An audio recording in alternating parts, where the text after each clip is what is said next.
नमस्कार छात्रों, मैं मनीष कुमार आज पुनः आपके 10वीं कक्षा के लिए अर्थशास्त्र का पाठ लेकर आया हूँ। यह दूसरा पाठ है और इस पाठ का खंड 2 है। जैसे कि इस पाठ का शीर्षक है राज्य एवं राष्ट्रीय आय। इसके सेकेंड खंड में हम आज पढ़ेंगे राष्ट्रीय आय की परिभाषा और राष्ट्रीय आय की धारणाएं। एक्चुअली धारणाएं की जगह पर हम अवधारणाएं इस्तेमाल करें तो ज्यादा अच्छा होगा, क्योंकि इस बात को ध्यान देना है कि राष्ट्रीय आय को विभिन्न परिस्थितियों में देखा जाता है। अर्थव्यवस्था खुली है, अर्थव्यवस्था बंद है, सरकार के हस्तक्षेप है या नहीं है, इन विभिन्न तरह की परिस्थितियों में राष्ट्रीय आय की विभिन्न अवधारणाएं होती है। अब इस पाठ की ओर हम आगे बढ़ें। जैसा कि सबसे जो प्रचलित वर्ड है इस संदर्भ में वो आता है हर जगह, चौक चौराहों पर, गलियों में, संस्थाओं में, हर जगह जो बात सुनी जाती है वो एक कॉमन वर्ड हो गया है जीडीपी। और ये जीडीपी का संदर्भ राष्ट्रीय आय की अवधारणा से ही जुड़ी हुई है। जैसा कि यहाँ पे हम जीडीपी आपको स्क्रीन पे दिखा रहे हैं, जिसका full form gross domestic product होता है, सकल घरेलू आय या उत्पाद हम कहते हैं। जब वस्तु एवं सेवा के रूप में रखते हैं तो उत्पाद कहते हैं, और जब वस्तु एवं सेवाओं के मौद्रिक मूल्य निकालते हैं तो वो राष्ट्रीय आय के रूप में देखी जाती है, जिसको हम कहेंगे सकल घरेलू राष्ट्रीय आय। अब हम आगे बढ़ते हैं और इस चैप्टर में हम देखते हैं कि राष्ट्रीय आय आते कहां से हैं। तो यहां पर आप देखिए, सबसे पहले राष्ट्रीय आय के सोर्स क्या है। तो सोर्स के लिए आप पिछली कक्षाओं में पढ़े थे कि उत्पादन के 3 क्षेत्र होते हैं। एक प्राथमिक होता है, द्वितीयक होता है, तृतीयक क्षेत्र होता है। इस पर हम ज्यादा विश्लेषण नहीं करेंगे, सिर्फ इतना ही समझिए कि कृषि एवं उससे जुड़े क्षेत्र प्राथमिक, द्वितीय क्षेत्र में उद्योग और तृतीय क्षेत्र में सर्विस सेवा आती है। इन तीनों क्षेत्रों से जो वस्तुओं एवं सेवाओं का उत्पादन होता है प्रत्येक वर्ष, ध्यान दीजिए, इन तीनों क्षेत्रों से जो वस्तुओं एवं सेवाओं का प्रत्येक वर्ष उत्पादन होता है, उनके मौद्रिक मूल्य के योग को, उन सब का हम मौद्रिक मूल्य में निकाल देते हैं। मौद्रिक मूल्य के योग को हम राष्ट्रीय आय के रूप में रखते हैं। हालांकि ये डिफिनेशन नहीं है, ये सामान्य कंसेप्ट है राष्ट्रीय आय के संदर्भ में। जैसे मान लेते हैं कि इस देश में टोटल इस साल वस्तु एवं सेवा के रूप में मेरे पास 1 टन चावल का उत्पादन हुआ। अब चावल का प्रति टन मूल्य कितना है या प्रति क्विंटल मूल्य कितना है, उस हिसाब से हम 1 टन की कीमत निकाल लेंगे, वो हमारे राष्ट्रीय आय के संदर्भ में बात रखी जाएगी। जहां तक राष्ट्रीय आय की परिभाषा के संदर्भ में है, 3 अर्थशास्त्री इसमें महत्वपूर्ण आते हैं। और 3 अर्थशास्त्रियों ने जो परिभाषा दी है वो 3 तरीकों से दी है। एक परिभाषा उत्पादन मेथड लेके चलती है, दूसरी परिभाषा आय मेथड लेके चलती है, और तीसरी परिभाषा व्यय मेथड लेके चलती है। जो उत्पादन मेथड लेके परिभाषा दिए हैं उनका नाम है प्रोफेसर मार्शल। ये कैम्ब्रिज यूनिवर्सिटी में प्रोफेसर थे और ये क्लासिकल इकोनॉमिक्स के एक महत्वपूर्ण पिलर हम कह सकते हैं वो थे। इन्होंने जो परिभाषा दी है उस ओर हम ध्यान दें। इन्होंने कहा है किसी देश का श्रम और पूंजी उसके प्राकृतिक साधनों पर। हम एक्चुअली करते क्या है, हम किसी बिल्कुल नई वस्तु का उत्पादन नहीं करते हैं, हम वस्तुओं के स्वरूप को बदल देते हैं अपने उनकी उपयोगिता के अनुसार। यानी हम उस वस्तुओं के लिए वो वस्तु मेरे लिए कैसे उपयोगी हो सकते हैं, जैसे मिट्टी से ईंट बना देना, तो ये कौन बनाएगा, ये बनाएगा श्रम और पूंजी। श्रम और पूंजी उसके प्राकृतिक साधनों पर क्रियाशील होते हैं। हम श्रम लगाते हैं और पूंजी लगाते हैं, मिट्टी पर हम क्रियाशील किए तब वो ईंट बना, तो वही चीज है, श्रम और पूंजी उसके प्राकृतिक साधनों पर क्रियाशील होकर प्रतिवर्ष वस्तुओं का एक शुद्ध समूह उत्पन्न करते हैं, जिसमें भौतिक तथा अभौतिक पदार्थ। अब यहां पर आपको देखना है कि भौतिक क्या है, अभौतिक क्या है। भौतिक जैसे ईंट हमने कहा, या चावल किसी ने उत्पादन किया, या कारखाने में वस्तुएं उत्पादित हो रही है, भौतिक है। अभौतिक क्या है, अभौतिक में सेवा आएंगे, जैसे स्कूल के टीचर जो आपको पढ़ा रहे हैं, डॉक्टर जो आपका इलाज कर रहे हैं, या आप संचार में जो संचार से जो आपको देश से फायदे हो रहे हैं, जो संचार सेवा आपको दी जा रही है, रेलवे की सेवा है, ये सारे यानी वो अभौतिक हो गया। भौतिक और अभौतिक पदार्थ तथा सभी प्रकार की सेवाएं सम्मिलित जाती है। यह देश की वास्तविक विशुद्ध वार्षिक आय या राष्ट्रीय लाभांश होता है।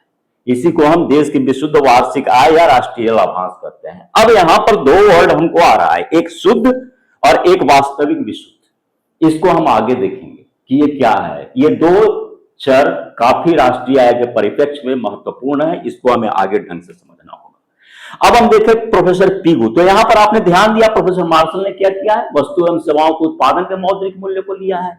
पीगू क्या कहते हैं, पीगू कहते हैं कि राष्ट्रीय लाभांश या राष्ट्रीय आय किसी समाज की वास्तविक आय का वह भाग है जिसमें विदेशों से प्राप्त आय भी सम्मिलित है। ये प्रत्येक व्यक्ति की आय को जोड़ देते हैं, यानी पूरे समाज की आय को जोड़ते हैं, और साथ में हमारे देश के लोगों का जो विदेश से प्राप्त आय है उसको भी जोड़ देते हैं, और इसको मापते हैं किस रूप में, मुद्रा के रूप में। इसको हम आय प्रणाली की परिभाषा कहते हैं। तीसरा जो प्रोफेसर फिशर का है, ये कहते हैं कि पूरा व्यय जो है उसी को जोड़ देंगे तो राष्ट्रीय आय निकल जाएगी। वास्तविक राष्ट्रीय आय या वार्षिक शुद्ध उत्पादन का वह भाग है जिसका उस वर्ष में प्रत्यक्ष रूप से उपभोग किया गया। देश के समस्त नागरिक मिलकर के जितना उपभोग करते हैं, उस उपभोग पर किए गए खर्च को अगर हम जोड़ देते हैं तो राष्ट्रीय आय निकल जाता है। अब यहां पर इन दोनों तथ्यों को आपस में मेल करवाइए, समझना होगा। एक की आय है, दूसरे की व्यय होती है। हम खर्च करते हैं, हम अगर बाजार से सब्जी लेते हैं तो सब्जी वाले के पास वो इनकम जाता है। तो आप एक ही फैक्टर जोड़ सकते हो, या तो आय जोड़ सकते हो या व्यय जोड़ सकते हो। दोनों जोड़ोगे तो दोहरी गणनापत्ति का दोष है। और अगर हम एक तरफ सारी जनता की खर्च को जोड़ देते हैं तो भी राष्ट्रीय आय, या सारी जनता की इनकम को जोड़ देते हैं तो भी राष्ट्रीय आय। ये तीन परिभाषा का महत्व सिर्फ परिभाषा तक सीमित नहीं है। इन परिभाषाओं को आपको याद करना होगा, परीक्षा में इससे प्रश्न आएंगे। इनका महत्व इस बात से भी है कि इसी के आधार पर राष्ट्रीय आय के मापन की तीन विधियां भी निकाली गई है, जिसको हम उत्पादन विधि कहते हैं, आय विधि कहते हैं और व्यय विधि कहते हैं, जो आगे आप देखेंगे। अब हम देखते हैं राष्ट्रीय आय की धारणा में केन्स का सूत्र क्या है। सबसे पहले यह समझना है कि केन्स था कौन।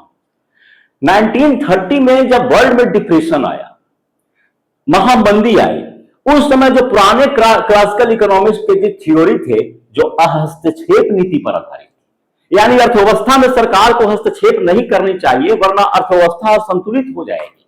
उन लोगों का मानना था कि जो वस्तुएं उत्पादित होती है स्वतः बिक जाती है। इस आधार पर जिस अर्थव्यवस्था में सरकार नहीं, उस अर्थव्यवस्था में केन्स ने जो धारणा दी थी राष्ट्रीय आय की, उसमें y बराबर C प्लस I का सूत्र दिया था।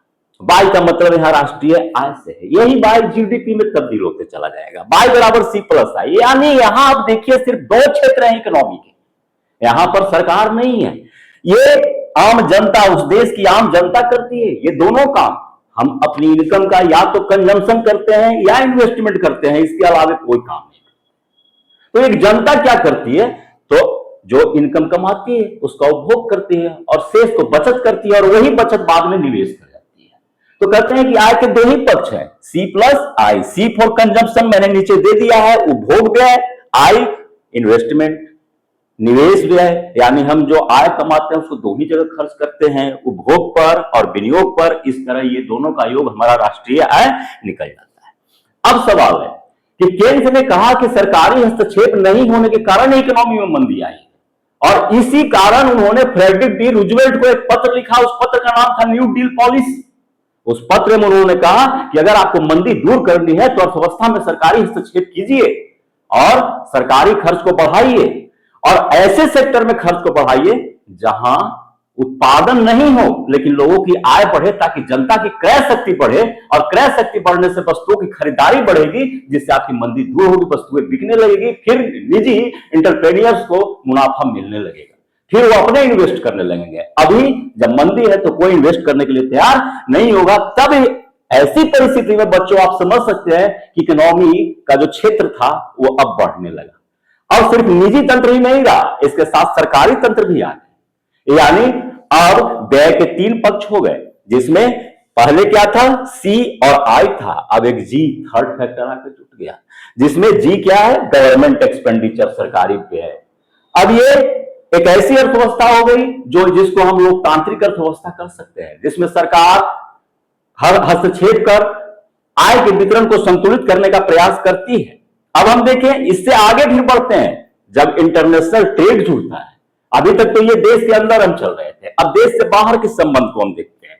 तो इंटरनेशनल ट्रेड के दो पक्ष है, एक एक्सपोर्ट और एक इंपोर्ट। एक्सपोर्ट का मतलब हम बाहर भेजते हैं, एक्स करते हैं, निर्यात। इंपोर्ट का मतलब हम अंदर लाते हैं, वस्तुओं को दूसरे देश से खरीदते हैं।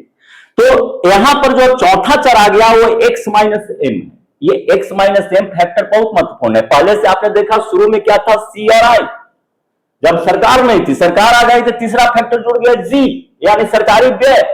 और जब हमें अंतरराष्ट्रीय संबंध बनाने लगे वस्तु और सेवा बाजार में, तो हमारा क्या हो गया, एक चौथा फैक्टर आ गया X minus M. X minus M का मतलब क्या है, निर्यात माइनस आयात, यानी शुद्ध निर्यात।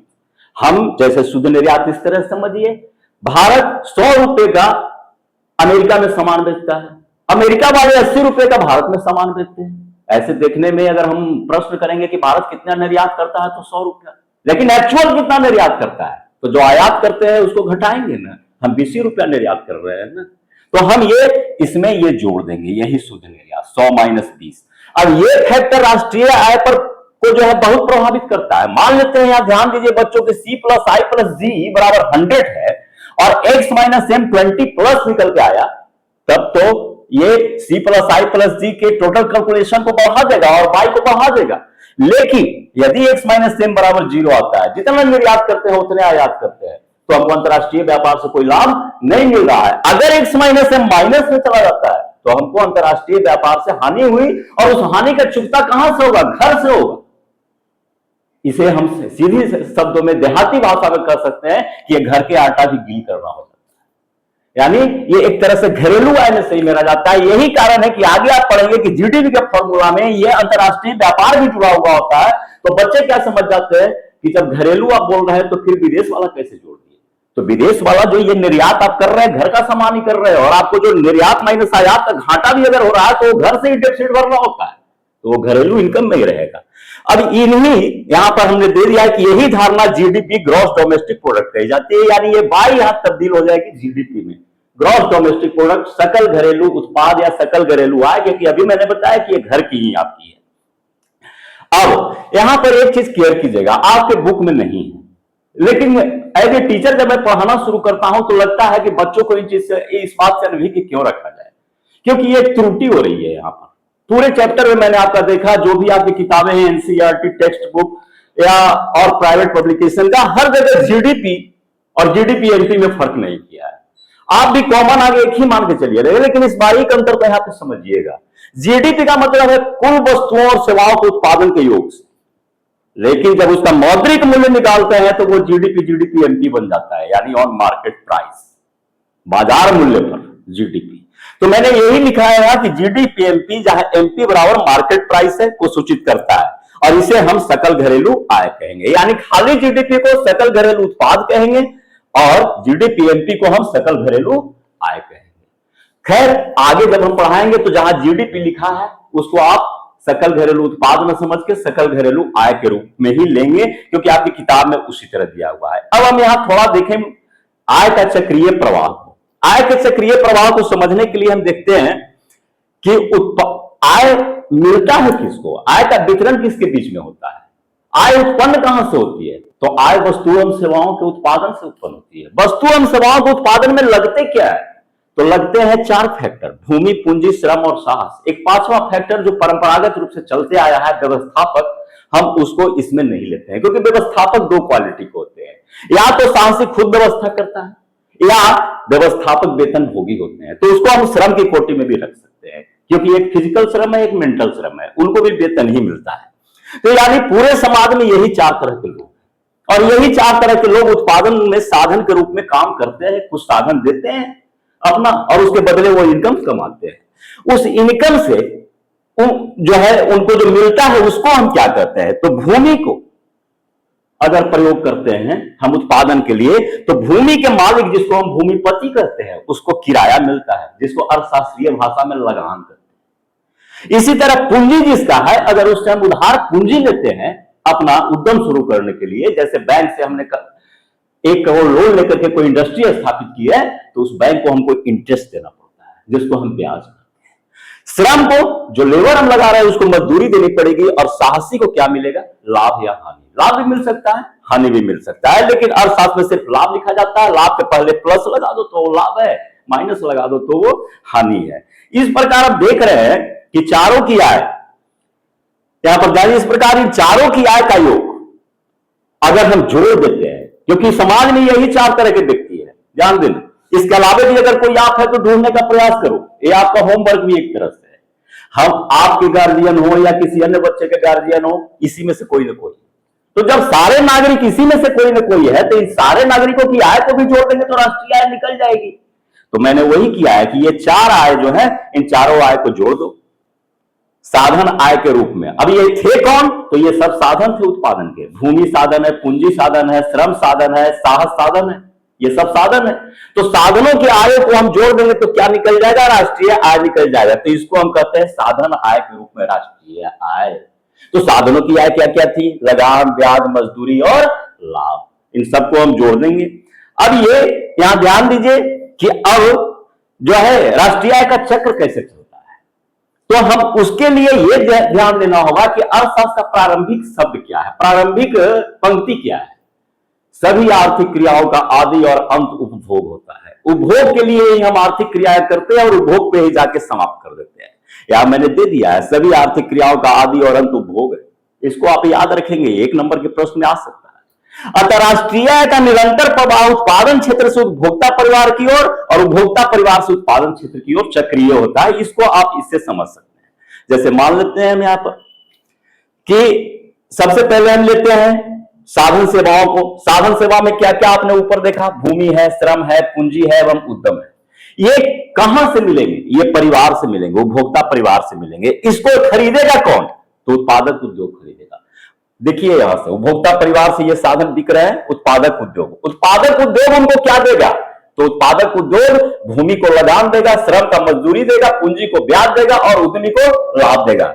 तो ये जब इनको देगा तो ये इनकम इनको कहां आएगा? किनके पास आएगा? उपभोक्ता परिवार के पास। अब उपभोक्ता परिवार उस इनकम को क्या करेंगे? तो वस्तुओं, अपने उपयोग के लिए वस्तुओं और सेवाओं की खरीदारी पर खर्च करेंगे। और जब उपभोग के लिए वस्तुओं और सेवाओं पर खर्च करेंगे तो ये इनकम पुनः कहां पर पहुंच जाएगा? उत्पादक उद्योग के पास। फिर इसी पैसे से उत्पादक उद्योग इन साधनों को खरीदेगा, फिर इन साधनों को खरीदेगा और ये खरीदने पर क्या करेगा कि फिर लगान, मजदूरी, ब्याज और लाभ के रूप में इनके बीच में दे देगा। फिर उस पैसे को यूज करके और फिर उत्पादक उद्योग से ये सामान खरीदेंगे। इस तरह आय का चक्रीय प्रवाह चलता है। हम समझते हैं, आप आसानी से समझ गए होंगे। और अगर कहीं डॉट या संदेह है इसमें तो आप पूछ सकते हैं कमेंट बॉक्स में। अब देखिए राष्ट्रीय आय की धारणा है। मैंने आपके टोटल टेक्स्ट बुक जो बिहार में प्रचलित है, मैंने सबको खंगाला। सब में कहीं पूरी पिक्चर इसकी नहीं थी, कहीं 3 पिक्चर दिखाया हुआ, कहीं 4 दिखाया हुआ है, यानी 3 अवधारणा है, 4 अवधारणा है। मैंने जो समझा कि जरूरी अवधारणा है जो बच्चों को जानना है, उसको मैंने रख दिया है। इसमें मैंने 5 तरह का रखा है, आप इसको ध्यान से देखिएगा। पहला है जीडीपी, जिसको हम सकल या कुल घरेलू उत्पाद कहते हैं, ग्रॉस डोमेस्टिक प्रोडक्ट कहते हैं। इसको हमने कह दिया कि पर्यायवाची के रूप में इसी को आप लीजिए सकल घरेलू आय भी। दूसरा है जीएनपी। यहां बच्चों ध्यान देना, बीच वाला डी बदल के एन में जाएगा तो राष्ट्रीय हो जाएगा, बाकी दोनों लेटर आजू बाजू वही रहेंगे, जी और पी। डी बदल के एन में आया, सकल राष्ट्रीय उत्पाद, यानी ग्रॉस रह जाएगा, एन फॉर नेशनल हो जाएगा, नेशनल प्रोडक्ट। एनएनपी, अब अगर किनारे वाला जी बदल के एन में बदलता है, यहां एन आता है सबसे शुरुआत में, तो वो शुद्ध हो जाएगा, नेट। बीच में एन नेशनल, शुरू में एन शुद्ध, ये याद रखना है। नेट नेशनल प्रोडक्ट, शुद्ध राष्ट्रीय उत्पाद, नेट नेशनल प्रोडक्ट। अब है जीएनपीएफसी, जिसमें आपने देखा था लगान प्लस मजदूरी प्लस ब्याज प्लस लाभ, साधन लागत पर राष्ट्रीय आय, उसी को ये लिखता है GNPFC, gross national product on factor cost. Factor साधन, कॉस्ट लागत, साधन लागत पर कुल राष्ट्रीय उत्पाद, क्योंकि जो जी है ग्रॉस नेशनल प्रोडक्ट है। उसके बाद है एनएनपीएफसी। अब यहां देखिए जी तब्दील हो गया एन में, यानी एन शुरुआत में आया तो नेट हो जाएगा, net national product on factor cost. अब इन सबों की विवेचना आप यहां पर आगे एक एक करके क्रम से देखते जाएंगे। कुल घरेलू उत्पाद क्या है? कुल घरेलू उत्पाद बंद अर्थव्यवस्था में इसकी अवधारणा है, यानी इसमें विदेश से आई हुई आय नहीं जुड़ती है। इसमें जुड़ेगा क्या?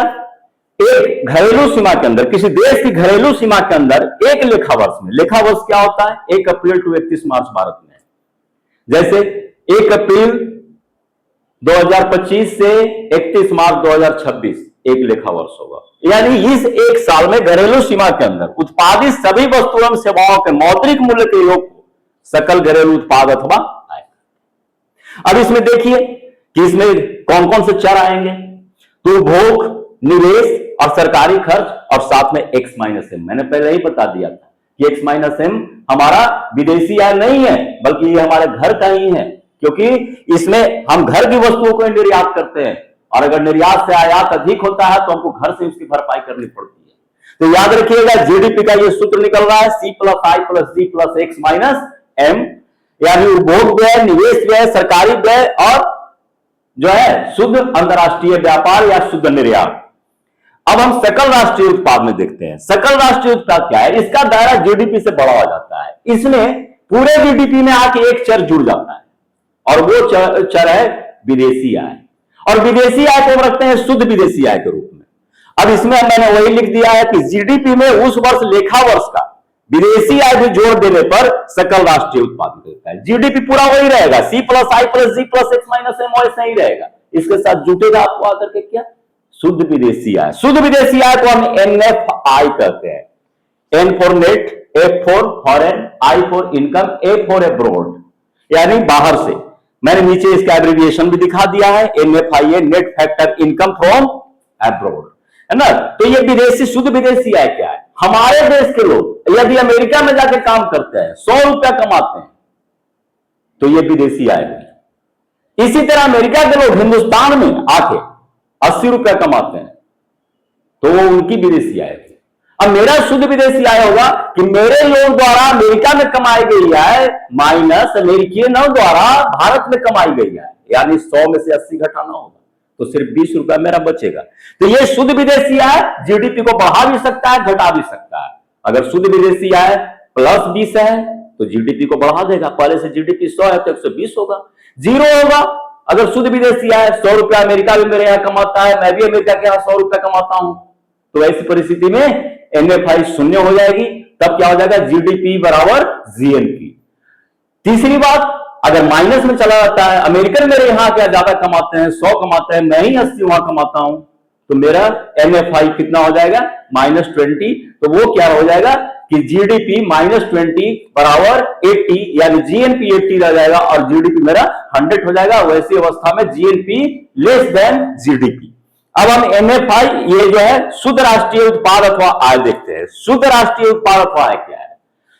शुद्ध राष्ट्रीय आय अथवा उत्पाद, उत्पादन की प्रक्रिया में जो उत्पादन के साधनों का मूल्य ह्रास या घिसावट होती है, उसको हम घटा देते हैं। सच मायने में हम कहें तो जो भी है राष्ट्र, अब यहां ध्यान देना है कि ये राष्ट्रीय उत्पाद का ये है अवधारणा, उसमें से ये निकल के आ रहा है, उसमें सिर्फ शुद्ध हमने लगा दिया है। तो राष्ट्रीय उत्पाद को हम क्या कहते थे? जीएनपी। अब जीएनपी में से हम मूल्य ह्रास को घटा दें। मूल्य ह्रास को हम दो अर्थों में ले सकते हैं, इसको डिप्रिसिएशन भी कर सकते हैं, डिवैल्यूएशन भी कर सकते हैं। तो इसका हम ले रहे हैं एब्रिविएशन को डी, यानी जीएनपी में से हम डी को घटा देंगे तो हमारा एनएनपी निकल जाएगा। करना क्या है? मूल्य ह्रास को घटा देना है। मूल्य ह्रास या घिसावट, जैसे एक मशीन 10 लाख की है, उसकी आयु 10 वर्ष की है, 1 वर्ष चलाने के बाद यदि हम उस मशीन को बेचेंगे तो निश्चित तौर पर उसकी कीमत हमको अब 10 लाख नहीं मिलेगी, बल्कि 10% कीमत कम ही मिलेगी। ये 10% जो कम मिलेगा, इसको घटाना है, यही मूल्य ह्रास है या घिसावट है। तो हम क्या करेंगे? पहले हम जीएनपी को रख लेंगे और जीएनपी में से मूल्य ह्रास घटा देंगे तो हमारा शुद्ध जीएनपी निकल जाएगा या शुद्ध राष्ट्रीय उत्पाद निकल जाएगा। अब अगला फैक्टर है आपका साधन लागत पर कुल राष्ट्रीय उत्पाद अथवा आय। इसमें क्या करते हैं? इसमें दो शुद्धता को हम लेते हैं, ध्यान दीजिएगा। इसमें हम मूल शुद्धता इस बात को लेते हैं कि साधन लागत में क्या नहीं जुड़ा हुआ है जो ऊपर से आरोपित है, और सरकार हमें क्या देती है। जैसे लगान, ब्याज, मजदूरी, जो भी साधन को खरीदने में हमको खर्च हुआ, वो कर मुक्त था उस समय। जब वस्तुएं निकलती है तो उस पर अप्रत्यक्ष कर लगती है। ध्यान देना है, कर दो प्रकार की है, प्रत्यक्ष और अप्रत्यक्ष। प्रत्यक्ष कर वह है जिसमें कर लेने वाले और देने वाले के बीच सीधा संबंध होता है, जैसे आयकर। प्रत्येक आय कमाने वाले व्यक्ति सीधे सरकार को आयकर चुकाते हैं।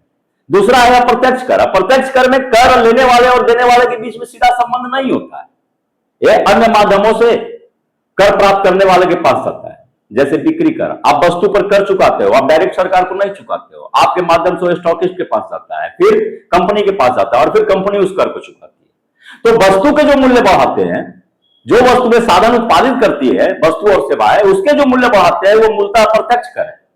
तो हम क्या करते हैं कि जब साधन जो मेरा जीएनपी है यानी ग्रॉस नेशनल प्रोडक्ट है, उसमें से हम इस कर को घटा देते हैं। ये सरकार आरोपित करती है, इसको घटाते हैं।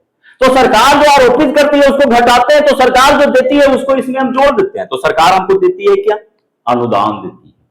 अप्रत्यक्ष कर लगाती है जिससे वस्तुओं के मूल्य बढ़ते हैं, और अनुदान देती है जो जो उत्पादक के लिए या साधन के लिए सहायता का काम करती है। तो जब हम जीएनपीएफसी निकालते हैं तो हम क्या करते हैं कि जीएनपीएमपी में से या जीएनपी सकल राष्ट्रीय उत्पाद में अप्रत्यक्ष कर को घटा देते हैं और अनुदान को जोड़ देते हैं। यही दिमाग में रखना है। अब अप्रत्यक्ष कर कौन है? IT, indirect tax. Indirect tax का मतलब अप्रत्यक्ष कर, और जोड़ते क्या है? अनुदान। अनुदान का अंग्रेजी क्या होता है? सब्सिडी, एस, उसको हम जोड़ देते हैं। अगर हम आईटी प्लस एस को एक एब्रिविएशन में रखें तो ये एनआईटी कहलाएगा। एनआईटी का मतलब क्या होगा? Net indirect tax. Net indirect tax का मतलब क्या है कि इनडायरेक्ट टैक्स माइनस सब्सिडी, यही शुद्ध अप्रत्यक्ष कर होगा। क्योंकि ये सरकार यदि 100 रुपया इनडायरेक्ट टैक्स चार्ज करती है, 80 रुपया अनुदान के रूप में हमें देती है, तो हम पर एक्चुअल टैक्स कितना लगा? 20 रुपया ना।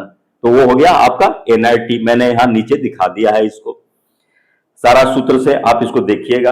अब जो राष्ट्रीय है, मूल जो राष्ट्रीय का कंसेप्ट है, आज ग्लोबलाइजेशन के दौर में वो कंसेप्ट इस तरह से रखा जा सकता है, जिसको हम राष्ट्रीय आय सिर्फ करते हैं। ये ध्यान देना है। बाकी राष्ट्रीय आय की अवधारणाएं हैं, उनके साथ कुछ न कुछ लगा हुआ है। ये राष्ट्रीय आय जिसे है, इसको हम साधन लागत पर शुद्ध राष्ट्रीय आय भी करते हैं।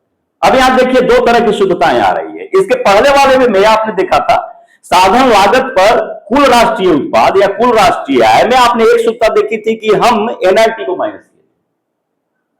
यह वास्तविक हुआ। दूसरी शुद्धता आ रही है जब हम साधन लागत पर शुद्ध राष्ट्रीय उत्पाद, यहां शुरू में ही शुद्ध लगा दिया है। इसमें क्या होगा? डिवैल्यूएशन या डिप्रिसिएशन को घटाया जाएगा, डी को भी घटाया जाएगा। यानी आईटी माइनस एस तो होंगे ही, साथ में माइनस डी भी चलेंगे। तो इसमें हमने यहां दे दिया है कि इस धारणा के तहत हम सकल राष्ट्रीय आय जीएनपी में से घिसावट अथवा मूल्य ह्रास को घटाकर उसे शुद्ध करते हैं तथा इस शुद्ध रूप में से पुनः साधन लागत पर जानकारी प्राप्त करने के लिए एनआईटी या शुद्ध अप्रत्यक्ष कर को भी घटाते हैं। यानी एनआईटी भी घटेगा और शुद्ध अप्रत्यक्ष कर भी घटेगा। इस प्रकार शुद्ध राष्ट्रीय उत्पाद में से अप्रत्यक्ष करों को घटाने एवं सरकारी अनुदानों की रकम जोड़ने पर जो राशि आती है उसे राष्ट्रीय आय कहते हैं। इसे ही हम साधन लागत पर शुद्ध राष्ट्रीय उत्पाद भी कहते हैं, और इसका एब्रिविएशन आप नीचे देख सकते हैं, एनएनपीएफसी और एनआई। ध्यान दीजिएगा यार, इसके पहले आपने क्या पढ़ा था? जीएनपीएफसी। जीएनपीएफसी में क्या था? जीडीपीएफसी माइनस जो है जीएनपीएफसी में आपने क्या देखा था? एनआईटी को आपने घटाया था, एनआईटी को घटाया था। यहां पर अब एनएनपीएफसी में आप क्या कर रहे हैं? एक और चर को घटा रहे हैं। जीएनपी में से एनआईटी तो घटाना ही है, साथ में डी भी घटाना है। जीएनपी में से एनआईटी घटाएंगे तो ये क्या बनेगा? सबसे पहले इस पर विचार करना है। जीएनपी में से अगर हम एनआईटी घटाएंगे तो सिर्फ बनेगा जीएनपीएफसी। जीएनपीएफसी का मतलब क्या होगा? साधन लागत पर सकल राष्ट्रीय उत्पाद। हमको निकालना क्या है? साधन लागत पर शुद्ध राष्ट्रीय उत्पाद। तो शुद्ध के लिए हम क्या करेंगे? इस जी को हम एन में तब्दील करेंगे, यानी एनएनपीएफसी। और शुद्ध के लिए हम क्या करते हैं? मूल्य ह्रास और घिसावट को घटाते हैं। तो हमको पहले जीएनपीएफसी निकालना होगा। जीएनपीएफसी के लिए हमको घटाना होगा जीएनपीएमपी माइनस एनआईटी। और अब हमको चूंकि एनएनपीएफसी जानना है तो जीएनपीएफसी में से फिर हमको डी भी घटाना होगा। तो जीएनपीएफसी यहां से यहां तक आ गया जीएनपीएफसी, और इसमें से हम डी को घटा दिए। यानी एक तरह से एनआईटी को हम फिर विस्तार कर दे तो ये क्या रूप था? आईटी प्लस एस का। उसमें से हमने क्या घटा दिया? डी को। डी क्या है? डिवैल्यूएशन या डिप्रिसिएशन। अब एनएनपीएफसी बराबर क्या आ गया? जीएनपीएफसी माइनस डी। देखिए यहां मैंने कहा कि यहां से यहां तक है जीएनपीएफसी, और इसमें से हम सिर्फ डी को घटाएंगे, मूल्य ह्रास को घटाएंगे। ठीक है, तो हम समझ रहे हैं कि आप इस कंसेप्ट को पूरी तरह समझ गए होंगे। आप स्लाइड को देखेंगे, बार बार इसे पढ़ने की कोशिश करेंगे। थोड़ी ये कठिन है इसको, चूंकि मैट्रिकुलेशन का है। एक्चुअल हमने देखा है कि एनसीईआरटी के सिलेबस से इसको हटा दिया है, लेकिन बिहार बोर्ड के सिलेबस में ये चल रहा है कि और यहां इसको बुक में इस तरह से डिफाइन किया गया है कि बच्चों को के कंसेप्ट में आना अपने पढ़ के मुश्किल है, और बहुत विस्तृत चैप्टर को बहुत संकुचित करके दे दिया गया है।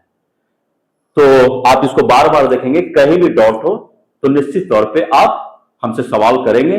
24 घंटा हम तैयार हैं उसका जवाब देने के लिए। अब आपके लिए मैंने कुछ गृह कार्य छोड़ रखा है, जो संभावित प्रश्न है जो परीक्षाओं में पूछे जाते हैं और आगे आने वाले हैं। इसमें सबसे पहले देखिएगा कि साधनों के आय के योग को हम क्या कहते हैं। राष्ट्रीय आय, बैंकिंग आय, पूंजीगत आय, वास्तविक आय। निश्चित तौर पर राष्ट्रीय आय, क्योंकि 4 ही साधन है और 4 ही साधन में पूरी जनसंख्या है। सेकेंड, हम देखेंगे यहां पर राष्ट्रीय आय की परिभाषा में आय दृष्टिकोण किसका है। तो आय दृष्टिकोण आपने पढ़ा था कि पीगू का है, उत्पादन दृष्टिकोण मार्शल का, आय दृष्टिकोण पीगू का और व्यय दृष्टिकोण फिशर का।